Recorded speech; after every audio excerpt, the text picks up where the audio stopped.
Salam sejahtera untuk kita semua. Nah, pada kesempatan kali ini kami berdua ingin podcast nih atau bincang-bincang mengenai kebijakan kelautan dan perikanan melalui Undang-Undang Nomor 11 Tahun 2020 yang dimana akan membahas tentang Cipta Kerja. Nah, sebelum untuk masuk ke materinya, kami berdua ingin memperkenalkan diri terlebih dahulu ya. Perkenalkan, nama Sabrina Siridinata dengan NIM 2213521029. Dan saya Putu Sri Putikayanti dengan NIM 2213521012. Jadi teman-teman, ada beberapa topik akan kita bahas pada video kali ini, yaitu topik pertama yang akan kita bahas mengenai keadaan laut dan perikanan saat ini. Nah, Sabrina, aku mau tanya nih, kamu tahu nggak sih apa aja info terkini tentang kelautan dan perikanan kita saat ini? Wah, aku tahu nih sih beberapa mengenai keadaan kelautan dan perikanan di Indonesia. Indonesia ini merupakan negara kepulauan yang memiliki sumber daya yang sangat banyak sekali sih. Wah, wilayah lautan Indonesia sangat luas dan potensi kekayaannya yang sangat melimpah dan terkenal juga di dunia luar. Betul banget tuh. Kelautan Indonesia ini memiliki luas kurang lebih sekitar 5,8 juta kilometer persegi dan garis pantai sekitar 81.000 kilometer persegi. Dan 81.000 kilometer ini juga dia merupakan garis pantai terluas atau terpanjang kedua di dunia. Terus Hebat ya kita ternyata. terus ada juga nih lagi tentang menurut KKP Republik Indonesia.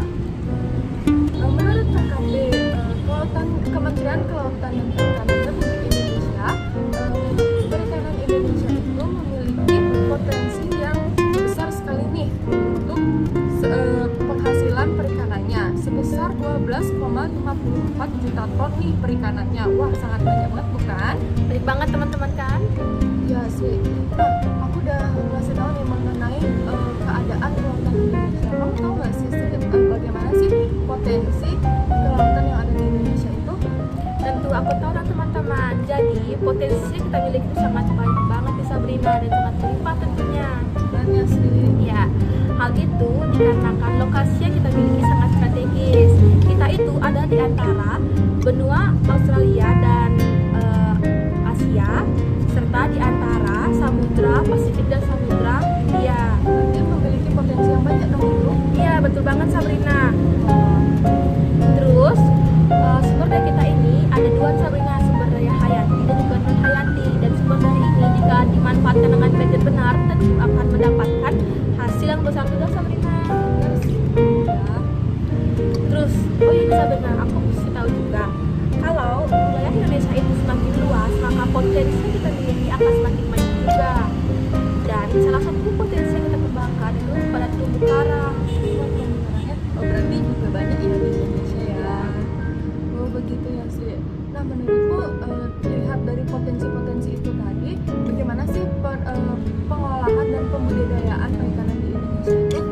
Oke teman-teman, kalau untuk pengolahannya ini dapat dilakukan dengan berbagai cara dan yang tentunya akan sangat efisien dan efektif untuk masyarakat kita tentunya ya.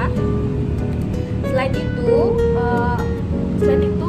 potensi ini tuh kalau dikembangkan atau diolah perlu didampingi oleh para ahli yang di bidangnya agar tidak menyebabkan kelimpahan produk yang didapatkan nantinya. Tentu kan hal itu dapat menyebabkan berkurangnya potensi kita miliki juga. Dari kalau kita misalnya tidak bisa mengolah dengan baik, berarti nanti sumber daya yang ada di Indonesia akan kurang ya. Betul banget nih Sabrina. Oh ya Sabrina, kalau untuk pengolahan perikanannya kita tuh bisa melakukan dengan cara budidaya teman-teman. Salah satunya budidaya itu dilakukan pada budidaya ikan air tawar Sabrina. Terus ya budidaya ini tuh kalau diolah dapat meningkatkan keuangan negara juga karena dapat diolah menjadi suatu produk yang berguna dan mendapat meningkatkan penghasilan penduduk sekitar juga Sabrina. Iya, akan saling menguntungkan gitu. Betul sih, keren banget ya pembudidayaan. Oh ya nih Sabrina, kalau kita udah ngebahas tentang pengolahan dan potensinya juga, ada nggak sih kebijakan yang mengatur tentang hal tersebut? Tentunya ada teman-teman. Kebijakan itu kan merupakan suatu peraturan atau keputusan-keputusan yang sudah disahkan oleh pemerintah agar pendistribusian dan pengolahan perikanan itu tidak terjadi kesenjangan gitu loh teman-teman. Kemudian menurut hukum laut Indonesia, perairan Indonesia dibagi menjadi tiga nih. Yang pertama, perairan kepulauan, perairan teritorial, dan perairan laut lepas. Begitu juga dengan undang-undang nih, banyak sekali yang sudah mengatur tentang perikanan dan kelautan listrik. Tapi aku ngasih tahu nih tentang tiga utama mengenai perundang-undangan yang sudah mengatur mengenai perikanan. Yang pertama yakni Undang-Undang Nomor 32 Tahun 2014 ini. Yang kedua yakni mengenai Undang-Undang Nomor 27 Tahun 2007, dan yang terakhir mengenai Undang-Undang Nomor 31 Tahun 2004, di mana undang-undang semua itu mengatur tentang perikanan agar tidak terjadinya kesenjangan antara sumber daya alam. Wah, banyak banget juga ya undang-undang yang mengatur. Betul banget sih. Terus, oh ya Sabrina, kalau kebijakan itu kan banyak banget ya. Aku mau nanya juga nih, kebijakan yang banyak itu ada nggak sih? Apa sih tujuannya sebenarnya? Apakah itu bertujuan negatif kah atau positif kah? Untuk tujuan ini sendiri berarti untuk pemerintah itu sudah menerapkan sisi-sisi positifnya. Aku akan memberikan informasi nih mengenai beberapa kebijakan ini. Yang pertama yakni bisa meningkatkan produksi kelautan dan perikanan Indonesia. Yang kedua, meningkatkan hasil ekspor perikanan Indonesia. Berarti hasil ekspor ini tentunya akan meningkat dengan kebijakan-kebijakan ini itu sendiri.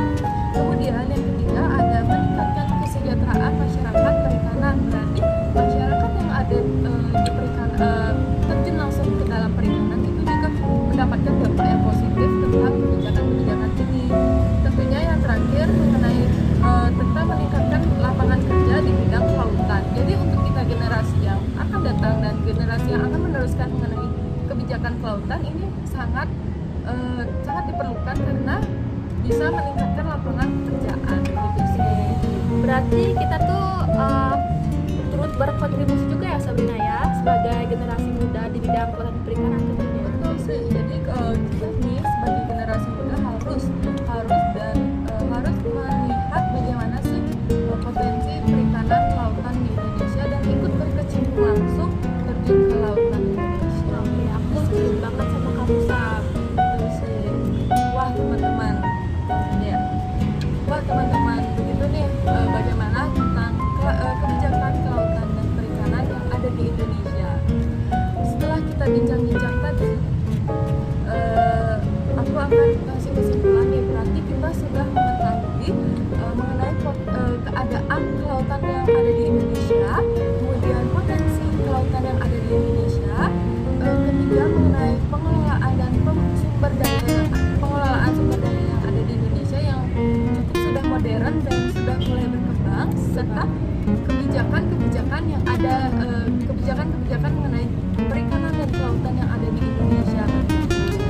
Oke Sab, berarti kita udah ngebahas banyak banget nih teman-teman tentang undang-undang dan kebijakan yang ada dalam kelautan